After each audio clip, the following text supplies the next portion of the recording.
Hey guys, hello और welcome to HS academy. सो आज हम डिस्कस करने वाले हैं अपनी एचएससी क्वालिफिकेशन सीरीज़ का video part 2। Okay, so video number 1 में हमने डिस्कस करा था बीसीएसपी के बारे में। आई होप आपने वो वीडियो देखा होगा। सो आज हम डिस्कस करने वाले हैं इनका जो सर्टिफिकेशंस जो हमने यस्टरडे डिस्कस करे थे लास्ट वीडियो में, उनमें से एएसपी का। ओके, सो एएसपी का बेसिकली एसोसिएट सेफ्टी प्रोफेशनल, ये आपका फुल फॉर्म है इसका। ओके, ये एक सर्टिफिकेशन है। जैसा कि मैं ऑलरेडी प्रीवियस वीडियो में बता चुका हूँ, सर्टिफिकेशंस एंड सर्टिफिकेट में डिफरेंस क्या रहता है। ठीक है, तो ये इसका आपका फुल फॉर्म है। तो इस पर्टिकुलर वीडियो में हम डिस्कस करेंगे एएसपी सर्टिफिकेशन के बारे में और उसके एग्ज़ाम पैटर्न के बारे में, उसकी एलिजिबिलिटी रिक्वायरमेंट्स क्या क्या हैं, जो आपके 7 स्टेप्स ऑफ सर्टिफिकेशन है बीसीएसपी में, जो गोल्डन रूल्स है उसको हम देखेंगे। फीस रिक्वायरमेंट क्या है एएसपी सर्टिफिकेशंस की, और एग्जम्पशंस क्या है। तो ये वीडियो थोड़ा लॉन्ग हो सकता है, मे बी मैं इसे 2 पार्ट में डिवाइड करूँ। So let's get started. So first of all हम देखेंगे एएसपी सर्टिफिकेशन। देखिए, एएसपी सर्टिफिकेशन जो है ये बेसिकली डिज़ाइन करा गया है सेफ्टी प्रैक्टिशनर के लिए और मिड लेवल मैनेजमेंट के लिए। ठीक है ना। अब इसके एग्ज़ाम पैटर्न में अगर हम बात करें तो एग्ज़ाम पैटर्न इसका 200 क्वेश्चंस रहते हैं इसमें। ठीक है, जो कि आपको 5 घंटे में पूरे करने रहते हैं। क्लोज बुक एग्जामिनेशन है ये। Online testing services Pearson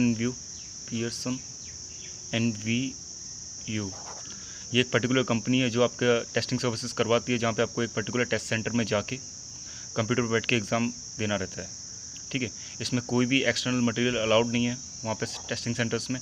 only जो बीसीएसपी के द्वारा ऑनलाइन कैलकुलेटर्स सर्टिफाई किए गए हैं वो आप यूज़ कर सकते हैं। अब ऑनलाइन कैलकुलेटर्स कौन कौन से सर्टिफाई किए गए हैं, अगर आपको इस पर एक सेपरेट वीडियो चाहिए तो आप कमेंट बॉक्स में लिख सकते हैं। I will make a separate video on that. ठीक है, तो ये एग्ज़ाम पैटर्न हो गया, एएसपी सर्टिफिकेशन का हो गया। अब एएसपी सर्टिफिकेशन इतना मैंडेटरी क्यों है? देखिए, सीएसपी एज प्रीवियस वीडियो में मैंने बताया नंबर 1 सर्टिफिकेशन है सेफ्टी के अंदर, लेकिन आप सीएसपी को डायरेक्टली अटैम्प्ट नहीं कर सकते। अगर आप सेफ्टी में हैं तो आप डायरेक्ट अटैम्प्ट नहीं कर सकते, आपको एएसपी से स्टार्ट करना पड़ेगा। But on the other hand इसमें कुछ एग्जाम्पशंस भी हैं। अगर आप पे एएसपी के अलावा कुछ दूसरे सर्टिफिकेशंस हैं या फिर क्वालिफिकेशंस हैं जो कि फॉलो होती हैं क्यूईपी एंड क्यूएपी प्रोग्राम। अब क्यूईपी क्या होता है, इस पर मैं एक सेपरेट वीडियो बना दूंगा। क्यूईपी में कौन कौन सी क्वालिफिकेशन आती है, क्यूएपी में कौन कौन सी आती है, और इनमें कौन कौन सी हमारी यूनिवर्सिटीज़ सर्टिफाइड है इंडिया के अंदर, या फिर कौन कौन से डिप्लोमास एंड सर्टिफिकेट सर्टिफाइड हैं।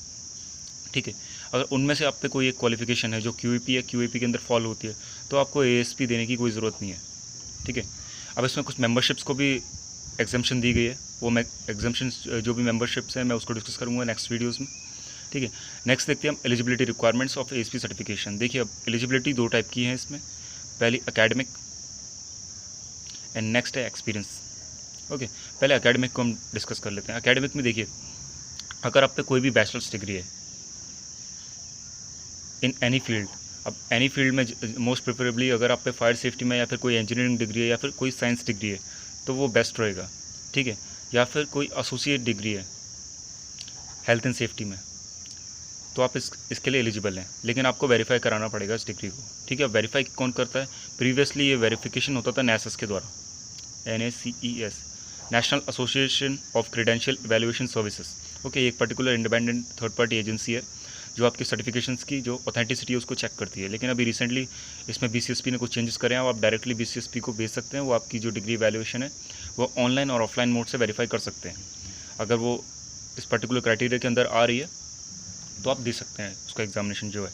ठीक है, तो ये आपका एलिजिबिलिटी रिक्वायरमेंट एकेडमिक क्वालिफिकेशन के लिए हो गई। ठीक है, अब एक्सपीरियंस के लिए क्या है? अब देखिए, एक्सपीरियंस में भी 2 टाइप के एक्सपीरियंस है, फुल टाइम एक्सपीरियंस और पार्ट टाइम एक्सपीरियंस।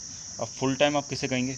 अगर आप पर वीक में 35 घंटे काम कर रहे हैं और कंटिन्यूसली आपने काम किया है, ठीक है, तो ये आपका आ जाता है फुल टाइम में। ऑन द अदर हैंड अगर आप पार्ट टाइम कर रहे हैं तो 18 घंटे का पर वीक। ठीक है, पर वीक में आप 18 घंटे काम कर रहे हैं और आप कह सकते हैं कि 900 घंटे आप काम कर रहे हैं पर ईयर। ठीक है, तो ये आपका आ जाएगा पार्ट टाइम में। तो ये आपका बेसिकली एक्सपीरियंस रिक्वायरमेंट है, और इसमें आप में सेफ्टी में एक्सपीरियंस होना चाहिए आपको। प्रोफेशनल लेवल पे आपका मेन काम सेफ्टी में होना चाहिए, लॉस प्रिवेंशन, फायर प्रिवेंशन, ये सब डोमेन्स में काम होना चाहिए। ठीक है, अब ना हम यहाँ पे डिस्कस करेंगे नेक्स्ट पॉइंट में 7 steps to get a certification. ये जो 7 स्टेप्स हैं ये हर सर्टिफिकेशन के लिए कॉमन है बीसीएसपी के अंदर। फर्स्ट है पिक अ सर्टिफिकेशन। आपको एक सर्टिफिकेशन चूज़ करना पड़ेगा, जो कि 8 सर्टिफिकेशन है BCSP की रेंज में, उसमें आपको एक सर्टिफिकेशन चूज़ करना पड़ेगा जो आपके लिए परफेक्ट है, depend upon on your industry and your personal own interest, ठीक है। और आपकी जो नीड है उसके हिसाब से आपको एक सर्टिफिकेशन चूज़ करना है। नेक्स्ट है उसका एलिजिबिलिटी। अब लास्ट वीडियो में मैंने आपको बताया कि सबकी एलिजिबिलिटी डिफरेंट है। आप कोई भी सर्टिफिकेशन उठा लीजिए BCSP का, उसकी एलिजिबिलिटी डिफरेंट है, academic as well as experience requirement different है, ठीक है। तो आपको डिटरमाइन करना है वेदर आप उसके लिए एलिजिबल हैं कि नहीं है। अगर होते हैं तो बढ़िया, नहीं होते तो आप दूसरे सर्टिफिकेशन को चूज़ कर सकते हैं। Submit application. आपको एप्लीकेशन देना पड़ेगा BCSP को विद योर क्रेडेंशियल्स। जो आप सर्टिफिकेशंस, जो पहले आप पे डिग्रीज हैं या सर्टिफिकेशंस हैं, उसका आपको ऑनलाइन कॉपी भेज सकते हैं, वो बेनिफिशियल रहेगा। उसमें आपकी जो डिग्रीज हैं वो सेफ जोन में रहेंगी, आपको भेजना पड़ेगा and then it will be verified by BCSP। Next, अगर वो वेरीफाई हो जाता है, सब चीज़ सही चलती है, तो आप परचेज़ कर सकते हैं एग्ज़ाम, ठीक है। परचेज़ करने के बाद 1 साल के पीरियड के अंदर आप उसे शेड्यूल कर सकते हैं किसी भी डेट में, 1 साल के लिए वैलिड रहेगा वो परचेज़ आपका, ठीक है। शेड्यूल करने के बाद आपको एग्ज़ाम में बैठना है पियर्सन व्यू टेस्टिंग सेंटर्स में जाके। अगर आप एग्ज़ाम क्लियर कर लेते हैं, आपको तुरंत रिजल्ट मिल जाएगा वहाँ पे विदिन 5 to 10 मिनट्स, ठीक है। अगर आप नहीं कर पाते तो आपको दोबारा उसमें जाना पड़ेगा एग्जामिनेशन के लिए। अगर आप क्लियर कर लेंगे तो आपका जो लास्ट स्टेप बचेगा वो है मेंटेनेंस ऑफ सर्टिफिकेट। अब maintenance of certification means every year आपको रिन्यूअल फीस भरनी पड़ेगी और एवरी 5 साल में आपको रीसर्टिफिकेशन पॉइंट्स को कलेक्ट करना पड़ेगा, और जो अपना सर्टिफिकेशन है उसको प्रोटेक्ट करना पड़ेगा कैंसिलेशन से। और जो भी BCSP के कोड ऑफ एथिक्स हैं, अब कोड ऑफ एथिक्स क्या होते हैं इस पर मैं एक सेपरेट वीडियो बना दूंगा। BCSP के कोड ऑफ एथिक्स क्या हैं, उनका वॉल्यूशन करने पर क्या प्रॉब्लम। सो नेक्स्ट पॉइंट हमारा है फीस ऑफ ASP सर्टिफिकेशन। अब देखिए फ़ीस, सबसे पहले अगर हम फ़ीस के बारे में देखेंगे तो इसका एप्लीकेशन फ़ीस है $160 US। अब जब भी आप एग्ज़ाम देंगे उसके हिसाब से आप कैलकुलेट कर लीजिए कितना बैठेगा। नेक्स्ट है आपका इंडिविजुअल एग्ज़ाम फ़ीस $350 USD। ये आपका एप्लीकेशन फ़ीस जब है जब आप अपनी पर्टिकुलर जो डिग्रीज़ हैं उनको वेरीफाई के लिए भेजेंगे और आपकी एलिजिबिलिटी वगैरह चेक होगी वहाँ पे, उस टाइम की जब आप एग्ज़ाम परचेज़ करेंगे तब आपको $350 USD देना पड़ेगा ASP सर्टिफिकेशन के लिए। नेक्स्ट एक इन लोगों ने पैकेज निकाला हुआ है जिसे हम एग्ज़ाम बंडल फ़ीस कहते हैं, ठीक है। इसका बेसिकली फ़ीस देखेंगे तो $600 USD है।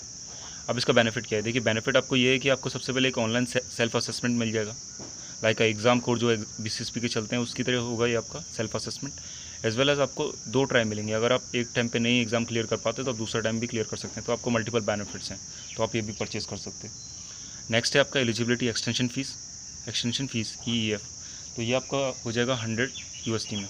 अब देखिए ये कब होता है कि आपने एक एग्ज़ाम परचेस किया जिसकी वैलिडिटी 1 साल की है, ठीक है। अब बिकॉज ऑफ सम रीजंस आप उस एग्जामिनेशन को नहीं दे सकते, ठीक है, तो आप उस एलिजिबिलिटी के ख़त्म होने से 2 महीना पहले यानी 60 दिन पहले आप इस एलिजिबिलिटी को एक्सटेंड कर सकते हैं 1 और साल के लिए, यानी आप नेक्स्ट साल एग्ज़ाम दे सकते हैं बाय पेइंग $100 US। ओके, तो ये आपकी eligibility extension fees.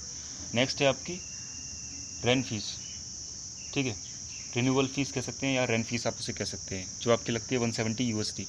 Renewal fees $170 USD।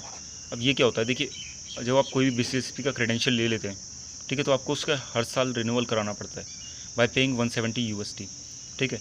हर साल रिन्यूअल और हर 5 साल में रीसर्टिफिकेशन पॉइंट्स रहते हैं एक, जो आपको अर्न करने पड़ते हैं। इसमें ASP में आपको 25 रीसर्टिफिकेशन पॉइंट अर्न करने रहते हैं। अब इसका देखिए बहुत बड़ा टॉपिक है, इसे कैसे अर्न करा जाता है, किस पर्टिकुलर वे में कितने पॉइंट्स मिलते हैं, ठीक है, तो इस पर मैं एक सेपरेट वीडियो बना दूंगा। अगर आप इस पर इंटरेस्टेड हैं तो आप कमेंट बॉक्स में लिख सकते हैं, अदरवाइज आप BCSP की वेबसाइट पे जाके जो उनकी गाइड है ऑल अबाउट HSC सर्टिफिकेशंस, आप उसे डाउनलोड कर सकते हैं। 40 या 45 पेज की होगी, उसमें आपको ये सब उसकी पूरी लिस्ट मिल जाएगी, ठीक है। अदरवाइज आप कमेंट बॉक्स में लिख सकते हैं, मैं इस पर एक वीडियो बना दूंगा सेपरेट। अब नेक्स्ट है आपका एग्जाम्पशंस ऑफ ASP सर्टिफिकेशन। तो देखिए एग्जाम्पशंस मतलब अगर कोई इंडिविजुअल ASP नहीं देना चाहता है, उस पर कोई अच्छी क्वालिफिकेशन है दूसरी इसके अलावा, तो वो कैसे एग्जाम्प्ट कर सकता है। तो देखिए इसके लिए 2 प्रोग्राम BCSP बेसिकली चलाती है, QAP qualified academic programme and qualified equivalent programme QAP। तो ये बेसिकली बड़े टॉपिक्स हैं, अगेन मैं इस पर सेपरेट वीडियो बना दूंगा। इंडिया की कौन कौन सी क्वालिफिकेशन QAP में आती हैं, ठीक है, और कैसे कैसे उनसे सर्टिफाई किया जाता है। तो ये था full analysis of this topic का। अगर आपको वीडियो अच्छा लगा तो लाइक कीजिए, शेयर कीजिए, चैनल को सब्सक्राइब कीजिए और बेल नोटिफिकेशन को प्रेस कर दीजिए ताकि आपको लेटेस्ट नोटिफिकेशन मिल जाए मेरी वीडियो की, जो भी मैं अपलोड करूं। अगर आपको कोई डाउट है तो आप उसे लिख सकते हैं कमेंट बॉक्स में, I will be very happy to answer that. So thank you for listening as always, God bless you all.